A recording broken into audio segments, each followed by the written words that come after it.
não parar, não precipitar e não retroceder. Então dizer para esse cara, sabe quando nós vamos parar? Nunca. Nunca na sua porca vida. Né?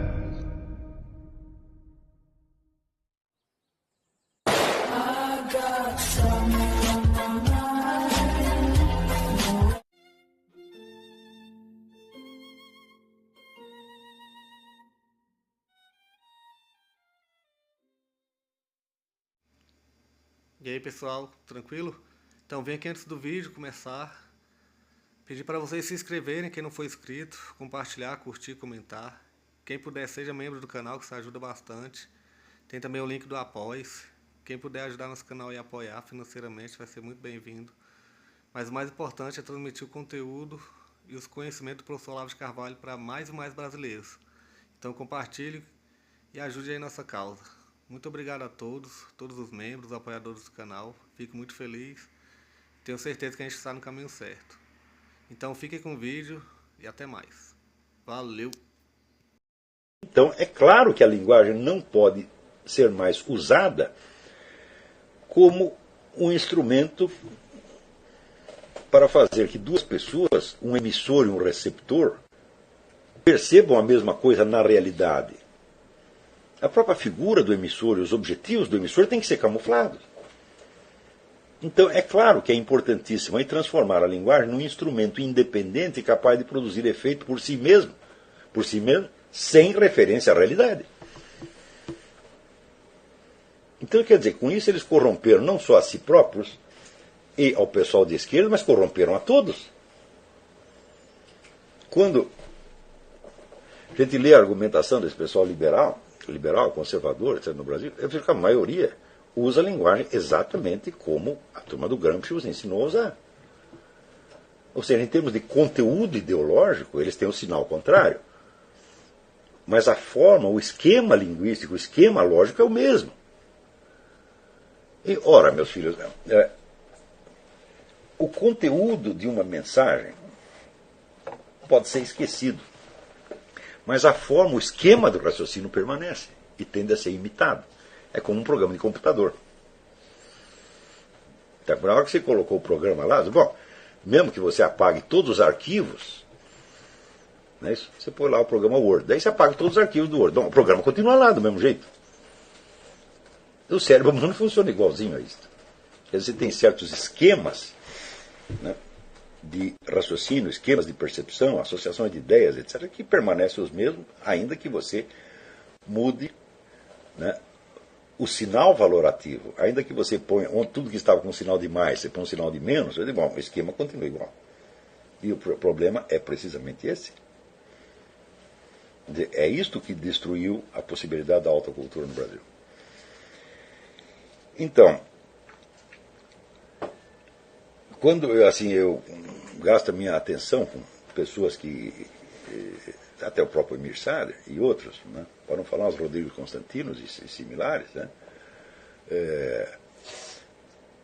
o pessoal diz, já que eu estou discutindo ideias políticas com eles, eu não posso discutir ideias políticas com as pessoas, elas não têm nenhuma ideia política.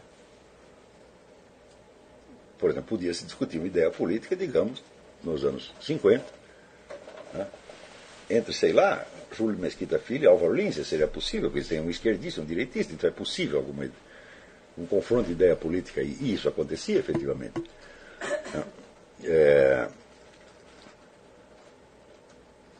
Mas hoje não é possível. Hoje só o que há é o uso da linguagem como instrumento de impregnação de reações mais ou menos automáticas. A linguagem funciona hoje na base do reflexo condicionado. Então, é claro que eu não estou interessado nas ideias políticas do senhor Rodrigo Constantino ou do seu Emir Sader, etc. Eu estou interessado apenas no modo raciocinante deles para estudar um fenômeno social de natureza endêmica. E é só por isso que se pode prestar atenção numa porcaria dessa. E quando às vezes a gente gasta páginas e páginas para desmontar o raciocínio que a pessoa está fazendo, prestem atenção, gente, eu não estou discutindo com eles. Pode parecer isso, e às vezes até para efeito, vamos dizer, de efeito imediato, a coisa pode tomar a forma aparente de uma discussão, mas notem que o conteúdo do que eles dizem jamais me interessa. Me interessa a forma. Por quê? Se nós não recensearmos todo esse conjunto de cacoetes mentais, nós continuaremos vítimas deles. Nós vamos continuar raciocinando exatamente como esse pessoal raciocina, ainda que seja para dizer o contrário do que eles dizem. O fato de que essas mesmas deficiências se observem em pessoas de sinais ideológicos opostos mostra a amplitude do fenômeno. Não é isso? Então, é claro, vamos dizer que eu não vou chegar a escrever a lógica brasiliensis. Por quê? Porque é muita coisa. É como se dizer, toda a linguagem de uma época que teria que ser analisada. Isto tem que ser, vamos dizer, um empreendimento coletivo. Todos vocês têm que prestar atenção nisto. Né? E nós temos que fazer com que a próxima geração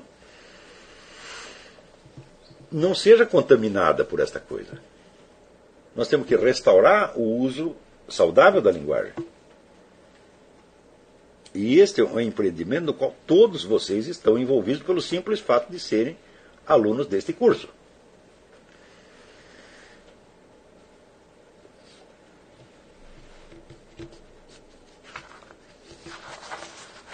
Então,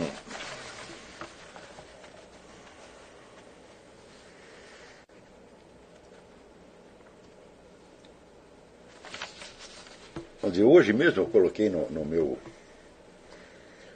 site, vamos dizer, uma resposta, entre aspas, né, a um sujeito que escreveu lá meia dúzia de besteira e que ficava me provocando, dizendo, não, mas você só cita pedaços, você nunca transcreve a coisa inteira. E tal. Eu falei, meu filho, se eu escrever a coisa inteira, vai ficar pior para você. Porque daí eu vou ter que analisar linha por linha. E vai ser um negócio sádico. Né? Eu já fui tantas vezes acusado de bater em criança, de abusar de menores de idade, intelectuais. Né? Eu falei, por que você me pede para cometer esse crime novamente? Logo contra você. Né? Mas já que você quer, você insiste, eu vou fazer isso. Então, lá pelas tantas, ele usava um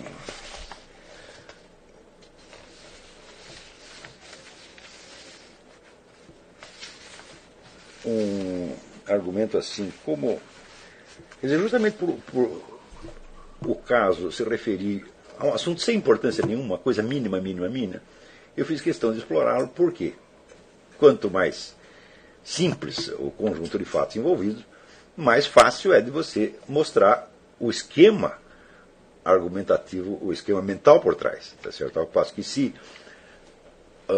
tratar de um assunto mais complexo, a análise da linguagem pode se confundir com a análise das ideias subentendidas. Tá certo? Neste caso, não. Então havia um sujeito aí que disse que quando eu morava em Curitiba, eu morava de favor na casa de um amigo. Eu falei, bom, não teria vergonha nenhuma de morar de favor na casa de um amigo, mas não aconteceu isso, né? Então, eu disse, não, ao contrário, eu aluguei esta casa, tem lá um contrato na imobiliária e tal. Né? Daí o sujeito voltou a insistir, não, que isso aí quem me disse foi os editores do Mídia Sem Máscara. Eu falei, bom, os editores do Mídia Sem Máscara, o Paulo Diniz Zamboni e Eduardo Wolff, então eu vou escrever para eles, né? Escrevi, vocês disseram tal coisa para o fulano, né? Eles, não, claro que não, jamais diria uma coisa dessa, não diria nada para esse imbecil, esse cara aí não merece confiança, esse é um louco, tarado. Né? Então eu publiquei, né, as respostas deles, falaram, está aqui, ó. Quer dizer, as testemunhas que você convocou dizem o contrário do que você quis. Daí apareceu um terceiro, né, dizendo que é o seguinte, não, o Olavo só publica o que lhe convém. Né? Se os dois editores do Mídia Sem Máscara direto tivessem dito o contrário, não, de fato, nós dissemos, contamos isso para o fulano, né? Ele não publicaria. Então eu falei, bom, isso é uma coisa incrível, porque eu estou dizendo o que as testemunhas convocadas pelo acusador disseram. Eles convocam como testemunha de acusação, elas vêm e desmentem a acusação. Né? E o sujeito diz, não, mas se eles confirmassem a acusação, o Olavo não publicaria. Bom, é uma hipótese, é possível que até fizesse isso, mas nós não sabemos, né? Mas como é que você pode alegar uma hipótese contra um fato? Eu digo, item 1. Então, alegar hipóteses contra fatos é uma coisa assim que no Brasil se tornou endêmico e obrigatório. Não é isso? Então, por exemplo, em toda a discussão que houve sobre o Foro de São Paulo, isso acontecia, mas a toda hora. Né? Quer dizer, interpretações, né, do tipo, mas você acha que esses comunistas vão fazer tal qual coisa? Mas eu não acho, eu estou dizendo que eles fizeram. Isso não é uma conjetura que eu estou fazendo sobre o futuro, é um fato do passado. Né? Como é que você pode tentar impugnar um fato do passado com uma conjetura a respeito do futuro? Então, o número de pessoas que usou isso aí como se fosse o argumento mais normal do mundo, né, foi muito grande. E aqui, no caso também, quer dizer, o sujeito acha que, né, os testemunhos que eu publiquei não valem, porque se eles fossem diferentes eu não publicaria. Mas o que quer dizer isso? Né? Quer dizer, o que o sujeito está fazendo realmente? Ele está dizendo que o errado não é você acusar sem provas, é você defender-se com provas. E a prova de que a coisa é errada é que, se eu não tivesse as provas, eu não as mostraria. É claro que é psicótico, só que isto é um tipo de coisa que se disseminou no Brasil de uma maneira impressionante. E as pessoas acham que isso é normal. Agora, pensa assim, quantas vezes você não usou argumentos desse tipo? A tendência, a tentação de usá-los é muito grande. Por quê? Se você quer vencer uma discussão, a própria raiva que você tem do adversário te sugere esquemas argumentativos na mesma hora, com uma rapidez, um automatismo incrível. A primeira tendência é sempre inverter. Usar a mesma frase para dizer o contrário. Né? Então, nesta base, vamos dizer, as pessoas não apenas se deseducam, mas elas estão usando estruturas lógicas como instrumentos de defesa contra a consciência que elas poderiam ter do que elas mesmas estão fazendo.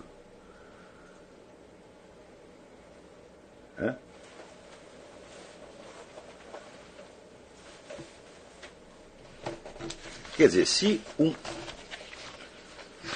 a outra coisa que aconteceu no mesmo debate, o sujeito me acusou de 1001 coisas, né, e daí, como eu dei um exemplo de um outro que tinha me acusado das mesmas coisas e que, uma vez demonstrado que ele estava errado, me pediu desculpas, o outro já chegou à conclusão que eu estou exigindo desculpas dele, querendo que ele se ajoelhe dentro de mim e, portanto, me acusando de ser um inquisidor. Eu digo, mas quem está fazendo a acusação é você? Como é que o inquisidor sou eu? Porque você imagina que eu estou querendo forçar você a um pedido de desculpas. Quer dizer, eu não pedi que ninguém me pedisse desculpas, o outro pediu porque quis. Aliás, eu não esperava que ele fizesse isso. Então, como é que você pode supor que eu estou querendo uma genuflexão da sua parte? É uma suposição. Mas essa suposição, para o sujeito, tem, vamos dizer, uma credibilidade imediata. Quando você não gosta de uma pessoa, o que quer que você pense contra ela, lhe parece real naquele momento. Então você pega a lista de todos os palavrões que existem no idioma, cada um deles corresponde a uma conduta maligna, né? E você, não querendo usar os palavrões, você acusará o sujeito de todas aquelas condutas malignas. E se não chegará a acusar verbalmente, pelo menos na sua cabeça, você está acreditando em tudo aquilo. Né? Então, isto não acontece só em discussões de internet, gente. Se você pegar aí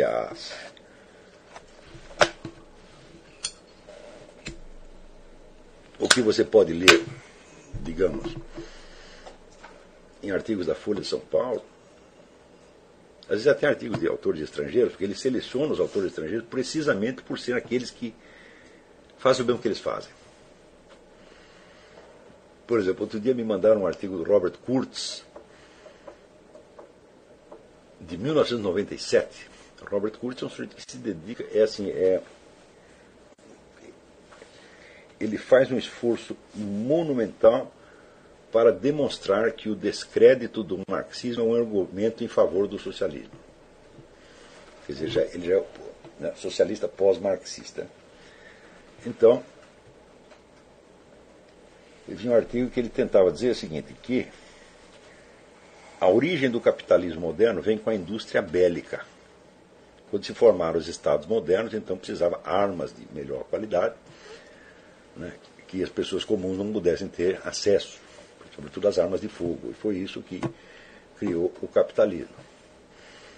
Eu digo um momento, mas a economia que fundamentou isso aí não era a economia capitalista, era a economia mercantilista, centrada no Estado. Né? Ou, se o Estado quer justamente criar armas de fogo que sejam mais complicadas e mais difíceis de manejar e que a população em geral não possa ter acesso e que só os especialistas possam ter acesso, então é evidente que se trata de um monopólio estatal dessas armas. Então, o sujeito estava confundindo a origem do Estado moderno com a origem do capitalismo. O capitalismo é muito anterior a isso. Né? Mas se é para descer o cacete, o capitalismo vale a pena tudo. E naquele artigo você via que o Robert Kurz ele estava persuadido daquilo, naquele momento. Talvez no dia seguinte ele mudasse de ideia, mas naquele momento, né, parecia uma boa ideia. Então,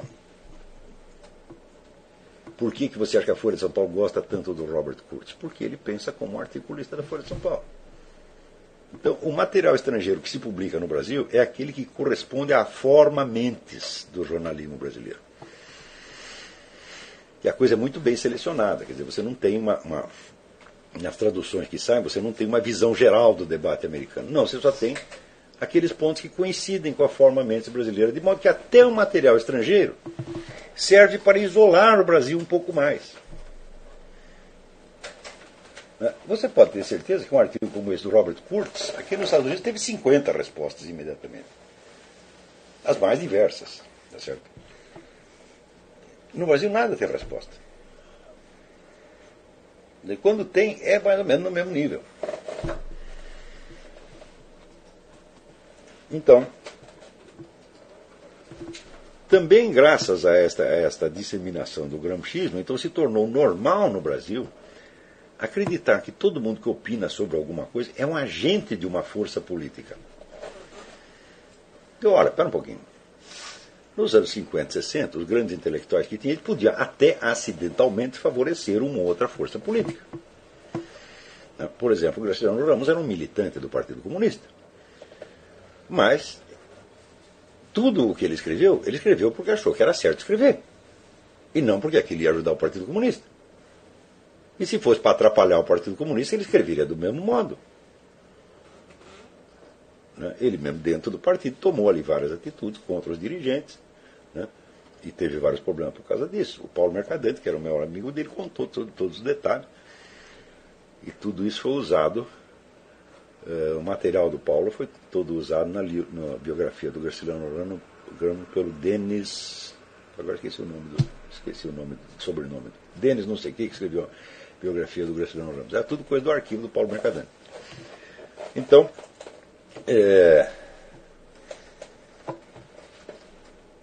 ou seja, a atividade de alta cultura era uma coisa e militância política era outra.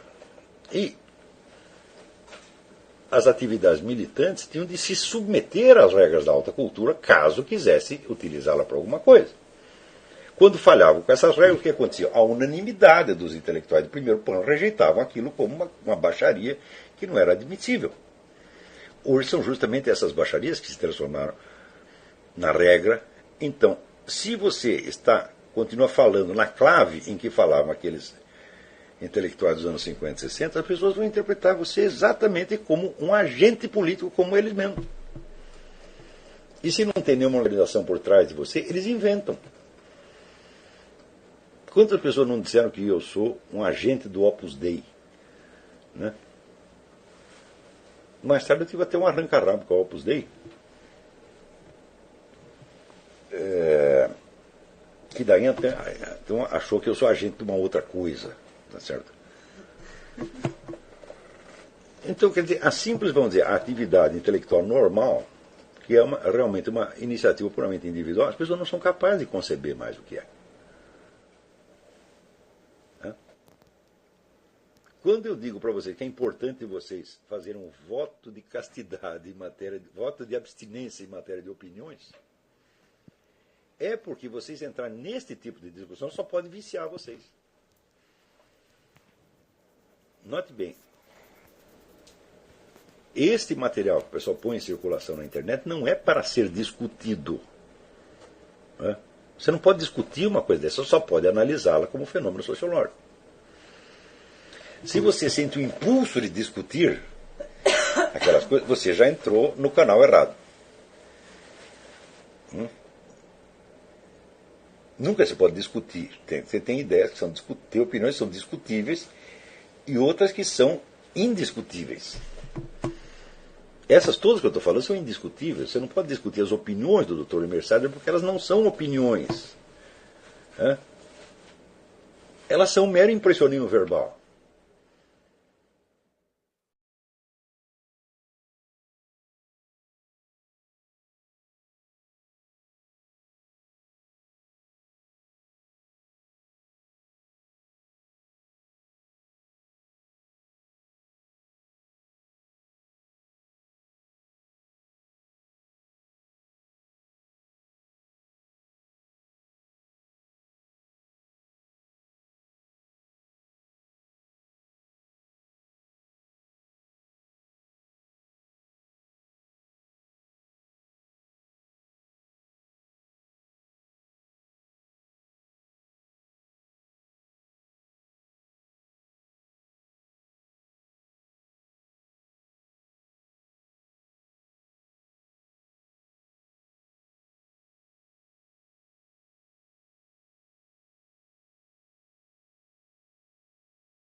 Chegamos a mais um final de uma aula, de um vídeo. Espero que tenham gostado.